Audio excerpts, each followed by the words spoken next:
दोस्तों कहते हैं कि जब कोई बोल्ड डिसीजन लेता है तो बात तो ज़रूर होती है कि भाई क्या वजह है। फिर ये भी कहा जाता है कि जब कोई बड़ा कदम उठाए तो फिर उस कदम से पीछे नहीं हटना चाहिए, वरना फिर बात होगी। और जब आप ठान ले कि अब तो करो या मरो की लड़ाई है, फिर आपकी कामयाबी भी तय है। और इन सब बातों का कॉम्बिनेशन बनता है तो जनाब बात तो आपकी होती ही होती है। नमस्कार, मेरा नाम है प्रदीप चौहान और आज बात होगी पश्चिम बंगाल की, लेकिन उससे पहले एक तस्वीर का जिक्र बड़ा ज़रूरी है। और ये तस्वीर किसी ने वो नहीं की है, प्रधानमंत्री ने खुद अपने ट्वीट पर शेयर की है, अपने एक्स हैंडल पर, जहाँ पर प्रधानमंत्री कहते हैं कि आज सुबह सुबह सूर्य तिलक के दर्शन किए उन्होंने राम मंदिर के अयोध्या से। लेकिन वो देखिए, इत्तेफाक देखिए, प्रधानमंत्री देख रहे हैं हाथ जोड़े खड़े हैं, राम मंदिर के सूर्य दर्शन के वो जो है सूर्य तिलक के जो है विजुअल है, और उनके ऊपर देखिए एक तरफ है लोकसभा स्पीकर, दूसरी तरफ है राज्यसभा के उपसभापति। तो क्या कहें, ये जो प्रधानमंत्री लिख रहे हैं इस तस्वीर के ज़रिए, कहानी वही है या इस वक्त प्रधानमंत्री जिस तरह से घिरे हुए हैं चारों तरफ से, तो बचने की उम्मीद इन्हीं चेहरों से है क्या? भगवान जी से भी प्रार्थना कर रहे हैं कि मुझे इस संकट से निकालिए, और ऊपर सदन चल रहा है और सदन में संकट से कौन निकालता है, प्रधानमंत्री के लिए कौन जो है वो संकट मोचक बनता है, वो चेहरे भी आपके सामने हैं। तो तस्वीरें शेयर करने से पहले कई बार सोचना पड़ता है कि इस तस्वीर के और भी कई मायने निकलते हैं, तो ये मायने मैंने आपको दिखाए। खैर, चलते हैं पश्चिम बंगाल की तरफ, क्योंकि आज शनिवार है। मुझे मालूम है कल आप में से बहुत से लोगों की छुट्टी होगी, तो शायद मुझे लगता है आज थोड़ा सा वक्त होगा आपके पास। बहुत ज़्यादा नहीं लूँगा, पर थोड़ा सा होगा। अधीर रंजन चौधरी अभी मास लीडर हैं, लेकिन कांग्रेस को इस वक्त आपको मालूम है पश्चिम बंगाल में सबसे ज़्यादा कमी किसकी खल रही है? सबसे ज़्यादा कमी खल रही है प्रियरंजन दास मुंशी और प्रणब मुखर्जी जैसे नेता, ज़मीनी नेताओं की। पश्चिम बंगाल में प्रणब दा के बाद माफ़ कीजिएगा, प्रियरंजन दास मुंशी के बाद कोई बड़ा नेता कांग्रेस नहीं दे पाई है। ये एक समीकरण है जो मुस्लिम दलित के ज़रिए कांग्रेस साधने की कोशिश कर रही है। दूसरा मैंने बताया, पहला है बीजेपी को बाइपोलर करने की कोशिश को रोकना, अल्टरनेट के रूप में अपने आप को पेश करना, और दूसरा है कि जो ममता के साथ मजबूरी में मुसलमान हैं, मजबूरी में, जो दिल से नहीं है, जो सिर्फ कांग्रेस से नाराज़गी की वजह से वहाँ पर है, उनको वापस लाना, और वैसे ही दलितों को वापस लाना। तीसरा एंगल देखिए, तीसरे एंगल के लिए आपको कुछ चुनावी आंकड़ों पे जाना पड़ेगा। देखिए, चुनावी आंकड़ा बताता हूँ मैं। 2011 में 2011 की बात करें, क्योंकि 2011 तक 35 साल लेफ्ट ने वहाँ पर शासन किया पश्चिम बंगाल में, कांग्रेस को बेदखल करके लेफ्ट का एक छत्र राज था। 2011 में कांग्रेस ने ममता बनर्जी के साथ गठबंधन किया और यूपीए के तौर पर चुनाव लड़ा। यूपीए ने चुनाव लड़ा और ममता बनर्जी ने 226 में सीटें लड़ी और 184 सीटें जीती। कांग्रेस ने 66 लड़ी और 42 जीती, 66 सीटें लड़कर 42 जीती, और वोट प्रतिशत था 9.9, हालांकि वोट थोड़ा कम हुआ था। नतीजा क्या हुआ कि 35 साल का लेफ्ट का ताज छिन गया उनसे, और ममता बनर्जी मुख्यमंत्री बन गई। सहयोग किसने दिया? 42 सीटें जीतकर कांग्रेस का भी इम्पोर्टेंट सहयोग था। यूपीए ने चुनाव लड़ा, यूपीए के तौर पे चुनाव लड़ा। लेकिन उसके बाद क्या होता है? उसके बाद रास्ते अलग होते हैं। ममता बनर्जी के से जो है वो वहाँ के कांग्रेस नेताओं की अनबन शुरू हो जाती है, और इधर दिल्ली में राहुल गांधी बड़े चेहरे के तौर पे आगे आते हैं और सोनिया गांधी पीछे हो जाती। ममता बनर्जी कंफर्टेबल नहीं थी, ममता बनर्जी सोनिया गांधी के साथ कंफर्टेबल थी, तो दूरियां बढ़ती गई। नतीजा ये हुआ कि 2016 में कांग्रेस लेफ्ट के साथ गठबंधन में चली गई, और यही सबसे बड़ी गलती कांग्रेस ने की। तब भी ऐसा लग रहा था कि लोगों को थोड़ी कांग्रेस से उम्मीद है। वो लेफ्ट के साथ जाने के बावजूद कांग्रेस ने 92 सीटें पर चुनाव लड़ा और 44 सीटें जीती, यानी 2011 के मुकाबले 2 ज़्यादा, और वोट प्रतिशत भी बढ़ गया 12.25। ये साफ बताता है कि लोगों ने तब इशारा किया था कांग्रेस को कि अल्टरनेट के रूप में कांग्रेस को एक वहाँ पर लोग देख रहे हैं, एक उम्मीद है। लोगों ने ये उम्मीद दिखाई थी, ये सिग्नल दिया था। लेकिन बदकिस्मती कांग्रेस की कि कांग्रेस इसको समझ नहीं पाई। कांग्रेस को वहीं से अलग हो जाना चाहिए था, वहीं से अपनी अकेले की लड़ाई शुरू करनी चाहिए थी। और अगर 2016 के बाद से ही कांग्रेस ने अकेले लड़ना शुरू कर दिया होता तो शायद आज पश्चिम बंगाल में बीजेपी की बजाय कांग्रेस बड़ी फोर्स होती ममता बनर्जी के सामने। लेकिन कांग्रेस ने ये गलती करी और ये जो नतीजा आया इसे अपना नसीब समझकर बैठ गए। नतीजा 2021 में फिर उसी लेफ्ट के साथ चुनाव लड़ा और हुआ क्या कि 2021 में 91 सीटें कांग्रेस ने लड़ी, 0 खाता भी नहीं खोल पाए और वोट प्रतिशत भी घटकर 9.32 रह गया।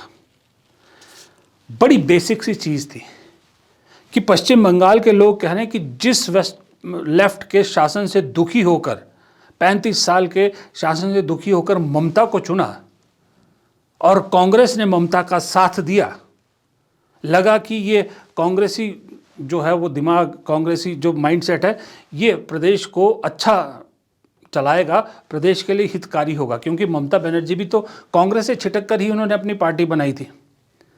लेकिन 16 में कांग्रेस फिर वापस लेफ्ट के पास चली जाती है तो लोग बेवकूफ़ नहीं हैं कि वापस लेफ्ट को चुनते। यहाँ से देखिए कांग्रेस ने क्यों इशारा नहीं समझा। 2016 का फिर देखिए सामने, 92 में से 44 कांग्रेस को दी, लेकिन लेफ्ट जो 148 सीटों पर लड़ा उसे सिर्फ 26 सीटें दी, सिर्फ 26 सीटें दी। तब भी कांग्रेस को समझ में नहीं आया कि लोग इशारा आपको कर रहे हैं कि आप लीड करिए, आप आगे बढ़िए। नहीं समझे, 2021 में 0 पर पहुंचे। कांग्रेस को लोगों ने कहा कि जिस लेफ्ट से छुटकारा चाहते हैं उसी लेफ्ट को आप वापस लाना चाहते हैं, ये तो नहीं चलेगा। अब ऐसे में वैक्यूम बना तो बीजेपी घुस गई और बीजेपी ने अपने लिए जगह बना ली। अब उस वैक्यूम को ही खत्म कर देना चाहती है बीजेपी, उस वैक्यूम को ही मिटा देना चाहती है। इसलिए कांग्रेस के लिए बेहद ज़रूरी है कि उस थर्ड ऑप्शन को खुला रखे, उस थर्ड ऑप्शन में अपनी जगह बनाए, जैसे तेलंगाना में बनाई थी। बीआरएस और बीजेपी के बीच में वैक्यूम बनाया और कांग्रेस ने अपनी जगह बनाई। ना सिर्फ जगह बनाई, उन दोनों को चीरते हुए सत्ता तक पहुंच गई। ये पश्चिम बंगाल में करना पड़ेगा। और दूसरी बात, कांग्रेस अगर वैक्यूम भरती है या तीसरे ऑप्शन के रूप में आती है जो कोशिश कर रही है, सीधा सीधा सवाल है, सीधा सीधा ये है कि ममता बनर्जी को फिलहाल कांग्रेस फ़ायदा पहुंचाना चाहती है। चुनाव चल रहे हैं, देखिए ना ममता बनर्जी कोई कांग्रेस पे हमला कर रही है, ना कांग्रेस की तरफ से ममता बनर्जी के लिए कुछ इस तरह का शब्दों का इस्तेमाल किया जा रहा है या उन पर कोई जो है वो बयानबाजी नहीं की जा रही। ममता बनर्जी और कांग्रेस के रिश्ते सुधर रहे हैं। ममता बनर्जी और कांग्रेस इंडिया गठबंधन के तौर पर फिर से नेशनल तौर पे एकजुट दिख सकते हैं। ये इसका उदाहरण एक ये है कि हाल ही में एक जो सांसद कभी कांग्रेस की हुआ करती थी नेता, फिर टीएमसी में गई, टीएमसी ने उन्हें राज्यसभा सांसद बनाया। मौसम नूर जो सांसद है अभी ईशा खान चौधरी, उन्हीं की कज़न है। मौसम नूर वापस कांग्रेस में आई। नॉर्मली जब ममता बनर्जी की पार्टी छोड़ता है तो ममता बनर्जी उन्हें भी नहीं छोड़ती, ममता बनर्जी तीखे हमले करती है। लेकिन मौसम नूर के टीएमसी से कांग्रेस में आने पर कोई बयानबाजी नहीं हुई, किसी ने कोई टोका टिप्पणी नहीं की, किसी ने तीखा बयान नहीं दिया, ना टीएमसी की तरफ से ना कांग्रेस वालों ने कोई बड़े बड़े दावे किए। वो इशारा करता है कि ये जो स्मूथ ट्रांजिशन हुआ है ये कहीं ना कहीं वो जो 2011 वाला मैजिक था उसी तरफ ले जाने की कोशिश की जा रही है। कि अभी ममता बनर्जी इस कोशिश में है कि कांग्रेस वो वोट हासिल करे खास करके मुसलमान वोट, मुस्लिम वोट, जो ममता बनर्जी को लगता है उससे शायद छिटक सकते हैं। वो कभी नहीं चाहेगी कि वो वोट हुमायूं कबीर या ओवैसी की तरफ जाए जो बीजेपी के मददगार है।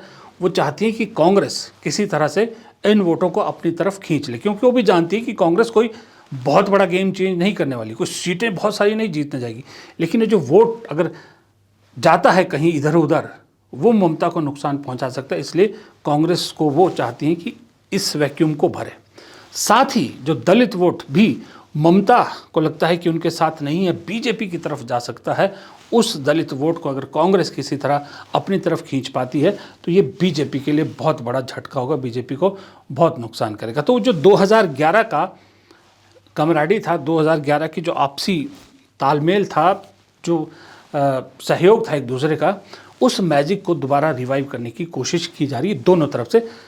ये अंडर द कवर है या अंडर द टेबल या अंडर करंट जो आप कहिए वो है, जो दिखाया नहीं जा रहा ऊपर, लेकिन असल हकीकत यही है कि अंदर 2011 का कुछ उसी तरह से मिलता जुलता कुछ माहौल फॉर्मूला बनाया जाए। इसीलिए कांग्रेस के लीडर भी खुलेआम ममता बनर्जी की जीत की दुआएं कर रही है। हम चाहते हैं कि वो जीते, चाहे कोई जो भी हो, हमसे भिड़ गए जो भी है, हम चाहते हैं कि बंगाल में ममता जी जीत के आए, वहाँ कांग्रेस का कदम भी आगे बढ़े। हम ये चाहते हैं, ये मेरी अपनी ख्वाहिश है, पार्टी की सोच विचार हो या ना हो, मगर ये मेरी ख्वाहिश है कि ममता मुंह तोड़ जवाब देगी केंद्र को, और ये लोग भी लगे हुए हैं कि हर कदम पे उसकी नुकसान कैसे उठाएं। गवर्नर को रातों रात हटा दिए और दूसरे को लाके बिठा दिए। SIR का क्या ड्रामा चल रहा है, सारा देश गवाह है। और इतने सारे मुसीबतों को झेल कर अगर एक औरत लड़ रही है तो औरत के नाते मैं उसके साथ हूँ। हालांकि मैं हैरान हुआ, मैं आज इसलिए इस टॉपिक को चुना, मैं बड़ा हैरान हुआ कि भाई पश्चिम बंगाल में गृह मंत्री जा रहे हैं, प्रधानमंत्री जा रहे हैं, ममता बनर्जी लगातार प्रचार कर रही है, सब ने अपने उम्मीदवारों की घोषणा कर दी, लेफ्ट ने अपने उम्मीदवारों की घोषणा कर दी। कांग्रेस के उम्मीदवारों की लिस्ट ढूंढिए, कुछ नहीं मिलेगा आपको। मजे की बात है, कांग्रेस आज जाके CEC की मीटिंग कर रही है पश्चिम बंगाल को लेकर, अभी तय भी नहीं है, अभी CEC की मीटिंग चल रही है। ये कांग्रेस में फिलहाल स्थिति है, उम्मीदवार तो दूर की बात है। लेकिन ये कांग्रेस इसलिए ऐसा मुझे लग रहा है करी कि कांग्रेस जानती है कि हम बहुत बड़े मेजर प्लेयर बन के या बहुत ज़्यादा उत्साह दिखा के कुछ हासिल करने वाले नहीं हैं। इसलिए अंडर करंट जो होता है चुनाव में, उस पर काम कर रही है कांग्रेस। पश्चिम बंगाल एक बेहद बेहद शानदार मौका है कांग्रेस के लिए ज़ीरो से किसी हीरो की तलाश करने की। ज़ीरो से हीरो की तलाश कैसे, मैं क्या कहना चाह रहा हूँ इस पे भी आऊँगा, बाद में बताता हूँ आपको। ज़ीरो से हीरो की तलाश इसलिए कह रहा हूँ कि इस वक्त कांग्रेस के पास, जैसा मैंने पहले कहा, खोने के लिए कुछ नहीं है पश्चिम बंगाल में, क्योंकि 0 विधायक है कांग्रेस के पश्चिम बंगाल में, और वो कांग्रेस की अपनी गलतियों की वजह से। तकरीबन 20 साल बाद, 2 दशक बाद कांग्रेस ने अकेले चुनाव लड़ने का फैसला किया है, 2 दशक बाद, और तकरीबन 5 दशकों से सत्ता से कहीं दूर है पश्चिम बंगाल में। लेकिन चलिए, सत्ता से दूर तो अलग बात, 2 दशकों से कांग्रेस अकेले चुनाव भी नहीं लड़ रही थी, 2 दशकों बाद हिम्मत करी अकेले चुनाव लड़ने की। इसलिए कांग्रेस के पास टास्क तो बहुत बड़ा है, बहुत बड़ा पहाड़ है सामने चढ़ने के लिए, लेकिन कांग्रेस जितना भी चढ़ पाए उसमें गे नहीं करेगी, क्योंकि ज़मीन यानी ज़ीरो, विधानसभा में ज़ीरो उपस्थिति, उससे ऊपर आने का मौका है, चाहे एक ही कदम क्यों ना है। आपको मालूम है 1951-52 में जब पश्चिम बंगाल बना, उसके बाद से कभी कांग्रेस की 0 सीट नहीं आई थी। 2021 पहला मौका था जब कांग्रेस 0 पर पहुंच गई थी। देखिए 2021 में दरअसल हुआ क्या कि कांग्रेस ने लेफ्ट के साथ गठबंधन किया। उससे पहले 2016 में भी लेफ्ट के साथ गठबंधन किया था, लेकिन 2021 में स्थिति बहुत खराब हुई। देखिए इस वक्त कांग्रेस के लिए क्या स्थितियां है वहाँ पर। कांग्रेस के लिए बेहद ज़रूरी है कि वहाँ पर जो बीजेपी कोशिश कर रही है उस कोशिश को रोका जाए, उस कोशिश को कामयाब ना होने दिया जाए, और वो कोशिश है कि पश्चिम बंगाल को बाइपोलर कर दिया जाए। यानी कि जहाँ पर तृणमूल कांग्रेस और बीजेपी बस इन्हीं दोनों के बीच में मुकाबला हो, कांग्रेस उसको नहीं होने देना चाहती। इसीलिए किसी भी तरह से एक थर्ड अल्टरनेट के रूप में कांग्रेस अपने आप को पेश करना चाहती है। और कांग्रेस का सीधा मकसद है, कांग्रेस का कोई मकसद वहाँ बहुत बड़ी सीटें जीतने का ऐसा कुछ नहीं है। कांग्रेस का फोकस है अपना वोट शेयर बढ़ाने का, कि कम से कम वोट शेयर बढ़ाना बहुत ज़रूरी है। और इसके लिए कांग्रेस को वहाँ एक्चुअल में दूसरे राज्यों के मुकाबले थोड़ी ज़्यादा मेहनत करने की ज़रूरत है, क्योंकि वहाँ का जो वोटर है, जो खास करके कांग्रेस का जो और राज्यों में एक ट्रेडिशनल वोट है, माइनॉरिटी वोटर यानी मुसलमान, वो वहाँ ममता बनर्जी के साथ आंख बंद करके खड़ा होता है। अब उस ममता बनर्जी से उस वोट को थोड़ा सा उससे अपना हिस्सा लेना और साथ में दलित वोट, जो पश्चिम बंगाल के दलित हैं, उनको साधना, ये कांग्रेस की इस वक्त प्रायोरिटी है। अब आपको उदाहरण के तौर पे बताता हूँ कि पश्चिम बंगाल की दो ज़िले हैं जहाँ पर मुस्लिम डोमिनेट जो है वो काफ़ी है। एक है अपना मालदा और दूसरा है मुर्शिदाबाद, जहाँ पर 50% से ज़्यादा मुस्लिम आबादी कही जाती है। मुर्शिदाबाद 20 विधानसभा क्षेत्र आते हैं मुर्शिदाबाद में, और मालदा में आते हैं 12 सीटें आती हैं। और एकमात्र सांसद कांग्रेस की पश्चिम बंगाल से, एकमात्र जो सांसद हैं वो भी यहीं इसी मालदा से है, और उनका नाम है ईशा खान चौधरी, जो कि पूर्व एमपी अबू हज़म खान चौधरी के बेटे हैं और ABA गनी खान चौधरी के नेफ्यू हैं। एकमात्र सांसद है। अब ये जो मुर्शिदाबाद और मालदा मुस्लिम डोमिनेंट है, जहाँ पर 32 विधानसभा सीटें आती है, आप कहेंगे कि यहाँ पर कैसे आपको जो है वो कांग्रेस को क्या फ़ायदा होगा। देखिए ये दोनों सीटों में जब 2021 में चुनाव हुए थे ना, तो बीजेपी ने मालदा में 2 सीटें जीती थी और मुर्शिदाबाद में 2 फ्रॉम मुर्शिदाबाद और 4 सीटें मालदा में जीती थी। 4 मालदा में 2021 में बीजेपी ने और 2 मुर्शिदाबाद से, बाकी सब तृणमूल कांग्रेस को गई थी। लेकिन यहाँ पर ट्विस्ट ये है कि ये दोनों ही जगह ट्रेडिशनली तृणमूल कांग्रेस के स्ट्रॉन्ग होल्ड नहीं है। ये तृणमूल कांग्रेस को तब गए हैं जब लोग कांग्रेस से मायूस हो गए थे। कांग्रेस से मायूस होने की वजह से ये लोग यहाँ दोनों जगह के जो मुस्लिम वोटर्स हैं वो ममता बनर्जी के पीछे गए।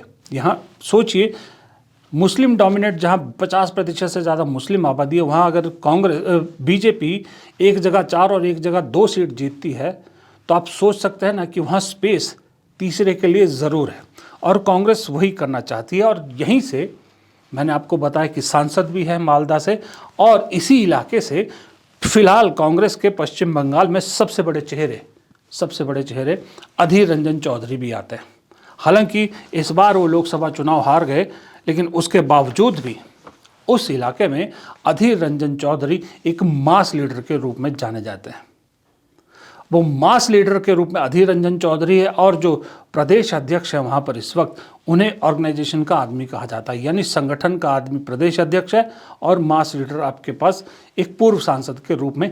इसलिए कांग्रेस को लगता है कि इन इलाकों में कुछ किया जा सकता है, क्योंकि कांग्रेस पूरे स्टेट में फोकस नहीं करे, कांग्रेस पॉकेट्स में, पश्चिम बंगाल में पॉकेट्स पे फोकस कर रही है। मुस्लिम वोट के साथ दलित वोट का भी कॉम्बिनेशन जो है वो कांग्रेस ढूंढ रही है। अब मुस्लिम वोट में ही अगर आप आए तो देखिए एक और थर्ड एंगल वहाँ पर अब आया है, हुमायूं कबीर, जो कभी ममता बनर्जी के साथ ही हुआ करते थे, अब ओवैसी आ गए हैं। अब ओवैसी और हुमायूं कबीर की भाषा क्या है, खासकर ओवैसी की आप जानते हैं कि भड़काऊ बातें कहिए ताकि मोबिलाइज हिंदू वोट और मोबिलाइज होकर बीजेपी को चला जाता है, इसमें कोई शक नहीं है। हुमायूं कबीर ये कह रहे हैं कि अगर हम जीते तो बीजेपी के साथ मिलकर सरकार बनाएंगे।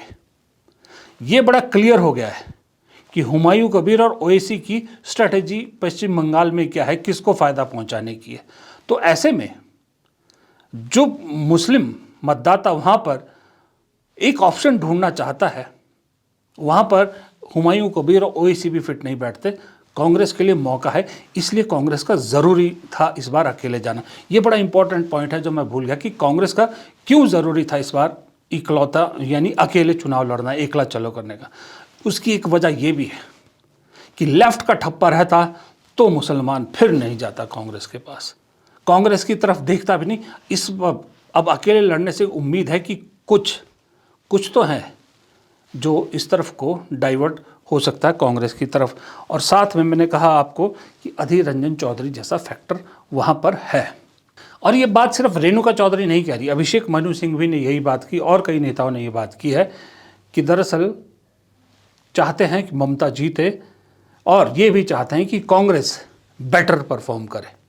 ज़ीरो से तो बेटर ही करना चाहेगी ना, ज़ीरो से हीरो तलाश, मैंने जो शुरू में कहा था वो यही है कि अगर इस वक्त कोई 5, 6, 8 विधायक भी कांग्रेस के जीतते हैं या इस ऑड सिचुएशन में भी कांग्रेस वोट शेयर अपना बढ़ा पाती है, तो ये हीरो इसलिए होगा वो पश्चिम बंगाल की पूरी पीसीसी या पश्चिम बंगाल का चुनाव कि जो दूसरे राज्य हैं जैसे उत्तर प्रदेश हो गया, जैसे जहाँ पर कांग्रेस एक्चुअल में रिवाइवल की लड़ाई लड़ रही है, अपना अस्तित्व ढूंढने की कोशिश कर रही है, तमिलनाडु भी इंक्लूड हो गया उसमें, या और जो राज्य हैं वहाँ एक वो मिलता है, जोश मिलता है, उदाहरण मिलता है कि कांग्रेस अगर पश्चिम बंगाल में कर सकती है तो वहाँ भी कर सकती है। और ये एकला चलो का फार्मूला अगर पश्चिम बंगाल में कांग्रेस को 1% भी फ़ायदा दे गया, 1% भी फ़ायदा दे गया, तो आप मान के चलिए कि देश के दूसरे हिस्सों में भी अब कांग्रेस उस एकला चलो के फार्मूले को फिर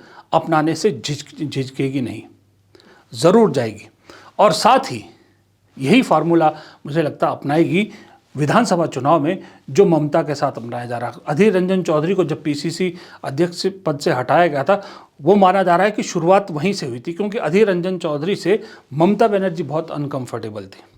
तो अधीर रंजन चौधरी को हटाकर कांग्रेस ने ममता बनर्जी को वहीं संकेत दे दिया था कि हम आपके जो विचार हैं या जो आपकी सोच है उसकी परवाह करते हैं और साथ चलने का इंडिया गठबंधन के तौर पर जो कर सकते हैं वो ज़रूर करेंगे।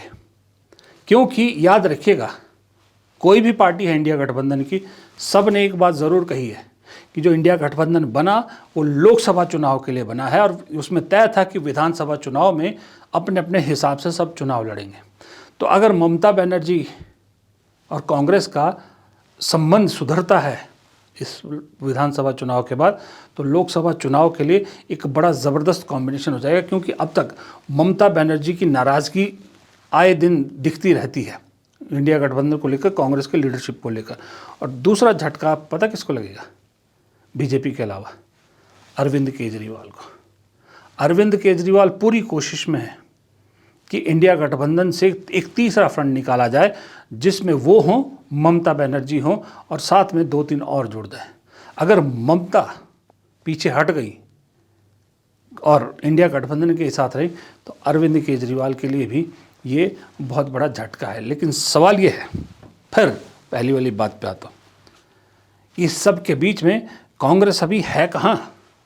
दिखे तो सही पश्चिम बंगाल में, जल्दी से अपने कैंडिडेट तो अनाउंस करे, चाहे जितने भी करती है जाए, राहुल गांधी, प्रियंका गांधी सब जाए। मैं मानता हूं कि भाई पहले केरल और असम का निपटाना है चुनाव, क्योंकि ज़्यादा इंपॉर्टेंट है, उसके बाद दूसरे फेज में पश्चिम बंगाल जाएंगे कांग्रेस के नेता। लेकिन तय तो हो, एक स्टार प्रचारकों की सूची तो आए कि भाई कौन कौन जाएगा पश्चिम बंगाल, तय तो हो। मुझे लगता है राहुल गांधी को जाना चाहिए, प्रियंका गांधी को जाना चाहिए, मल्लिकार्जुन खड़गे को जाना चाहिए, क्योंकि दलित चेहरा है। इन तीनों का वहाँ पर जाना बेहद ज़रूरी है। सचिन पायलट को भेजिए, इमरान प्रतापगढ़ी को भेजिए, इमरान मसूद को भेजिए। जैसे ही केरल और असम का चुनाव निपटता है, जितने मुस्लिम चेहरे हैं आपके पास सबको पश्चिम बंगाल में लगा दीजिए, और जो बड़े चेहरे सबको पश्चिम बंगाल में लगा दीजिए। अरे पिछली बार आपको वोट मिला था कितना? 9.32% वोट मिला है 2000 उसके चुनाव में, 21 के चुनाव में। कम से कम अगर इसी में 4-5% की बढ़ोतरी हो जाती है ना, तो 29 की लड़ाई के लिए बहुत सारे दरवाजे खुल जाएंगे और बहुत सारा स्कोप खुल जाएगा। फिलहाल इस पश्चिम बंगाल के विश्लेषण में इतना ही। वीडियो पसंद आया तो लाइक कीजिएगा, शेयर कीजिएगा और कमेंट बॉक्स में अपनी राय ज़रूर दीजिएगा। चैनल को सब्सक्राइब भी ज़रूर कीजिएगा। नमस्कार।